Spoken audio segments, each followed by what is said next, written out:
Pada suatu hari, aku melihat seorang wanita yang diantar oleh ayah dan ibunya untuk mengenyam pendidikan di sebuah pesantren. Matanya yang sayu dan jalannya yang mendayu, pemandangan itu berhasil membuatku jatuh cinta padanya. Detak jantungku bergaduh lebih cepat setiap kali aku melihatnya. Namanya adalah Samala, seorang santri baru yang mampu membuatku terpesona.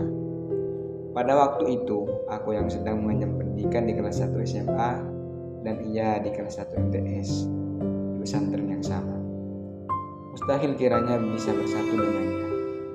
Namun setiap kisah cinta pasti ada cobaan yang harus dihadapi. Tak sempat aku tahu namanya. Ia lebih dulu menaruh hatinya pada seorang laki-laki yang tidak bisa aku sebutkan namanya. Lelaki itu merupakan adik tingkatku dan kebetulan satu kelas dengan wanita itu. Suatu hari aku mendengar dia telah jadian dengan laki-laki itu. Kabar itu membuat hatiku terkoyak dan berpikir seakan tidak akan pernah bisa memilikinya. Hari silih berganti, bulan dan tahun pun telah berulang kembali berganti. Dan perasaan ini semakin menjadi-jadi dalam hati. Dalam setiap tatapan, senyuman yang ia pancarkan seakan melekat di mataku. Sehingga pada suatu hari aku lulus dari pendidikanku dan aku mengabdikan diri pada waktu itu. Dan tanpa sengaja aku dapat tugas mengajar di kelasnya. Hati berbunga-bunga karena telah sekian lama ingin melihatnya dari dekat mata. Pada hari itu tepat 5 tahun aku memendam rasa padanya. Dan tidak seorang pun tahu bahwa aku mencintainya sejak pandangan pertama. Tanpa berpikir panjang, aku bisa basa-basi bertanya padanya, "Samala, apakah kamu masih sama dia?" Dan ia pun mengangguk sambil tersenyum disertai sorakan teman sekelasnya. Senyuman melekat di mata, namun jawabannya membekaskan luka. Karena mendengar ia masih berhubungan dengan laki-laki idamannya. Waktu semakin berlalu, aku kira aku belajar untuk menemukan orang baru. Dan benar saja, aku bisa menemukan orang baru yang kebetulan satu kelas dengannya. Namun, hati tidak bisa berbohong bahwa cinta hanya untuknya, Samala. Seiring berjalannya waktu, aku putus dengan pacarku dan ia masih bersama lelaki itu. Pada akhirnya, tepat pada tahun 2021, aku selesaikan masa khidmatku dan aku mulai mengenyam pendidikan sarjanaku di UNU. Selama 6 tahun aku mengenal dan melihatnya. Tak pernah sekalipun ia memanggilku. Hingga tibalah pada suatu hari aku berpapasan dengannya sepulang sekolah agama. Dan aku pulang dari ngajarku. Matanya yang sayu, jalannya yang mendayu, dan senyumannya yang selalu melekat di mataku. Dan pada waktu itu ia memanggilku dengan kata, "Ustadz." Panggilan itu sederhana, tapi seakan menarik semua isi hatiku. Setelah kejadian itu, aku seakan bermimpi dipanggil bidadari surga. Karena wanita yang selama ini aku cinta bertahun-tahun lamanya memanggilku dan seakan menjadi sejarah dalam hidup. Tak lama dari itu, libur pesantren pun tiba. Namun aku sekalipun tidak pernah chattingan dengannya. Aku ada nomornya, namun aku tidak berani untuk menghubunginya karena aku takut dia tidak membacanya. Waktu semakin berlalu dan rasa ini masih menghantuiku. Karena tak tahan dengan rasa yang aku rasakan, aku memutuskan untuk berbicara pada teman sekelasnya yang bernama Oktaviani. Yang kebetulan Okta adalah kawan akrabnya dan ia satu kampung denganku. Aku bilang pada Okta bahwa aku ada rasa padanya, Samala. Dan waktu itu Okta juga meneruskan pesanku ke WA-nya.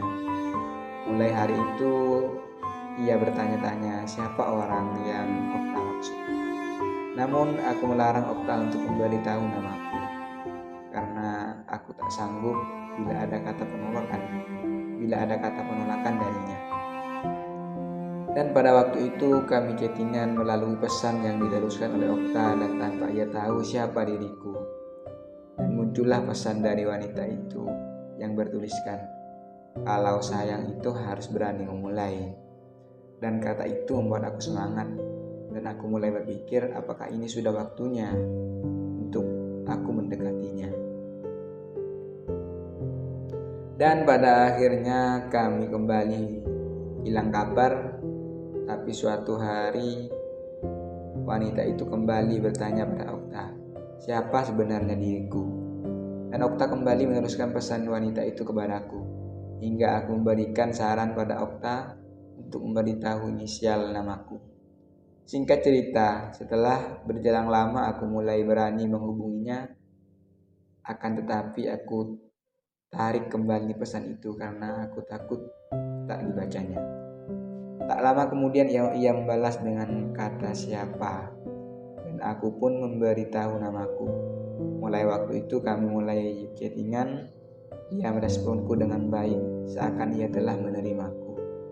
Obrolan kami sangat romantis, layaknya sudah saling memiliki. Namun saat aku bertanya tentang isi hatinya padaku, dengan santai ia menjawab, saya tidak ada rasa sama Ustadz. Maaf ya Ustadz, kata itu sederhana, namun membuat hatiku terkoyak. Mulai hari itu aku menjauhinya dan pamit darinya, dan tidak ada satu kata pun darinya untuk melarangku pergi. Padahal aku hanya basa-basi agar dilarangnya pergi. Waktu sulit berganti, ia masih dekat bersama orang lain, dan aku pun memutuskan untuk melupakannya. Entah kenapa ketika aku mulai bisa melupakannya, ia datang secara tiba-tiba yang awalnya tidak suka padaku, berubah menjadi seorang yang seakan akulah orang yang ia inginkan.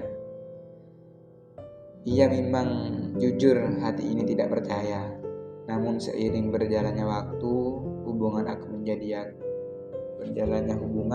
menjadi yakin bahwa ia memang juga mulai mencintaiku. Ia mulai menunjukkan effortnya padaku, aku pun mengutarakan isi hatiku. Akan tetapi lagi-lagi jawaban darinya membuat aku jatuh, karena ia tidak langsung menjawab kata yang aku utarakan padanya. Ia meminta waktu untuk lebih 2 minggu untuk menjawab kata hatiku itu. Siapa sangka, siapa duga di balik waktu yang ia minta untuk menjawab kata hati itu, ternyata ia memberi kejutan yang sangat membuatku bahagia.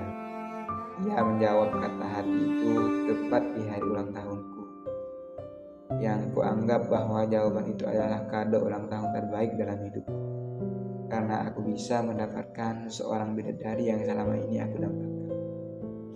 Terima kasih. Cerita ini kuangkat dari kisah nyata yang kualami selama ini.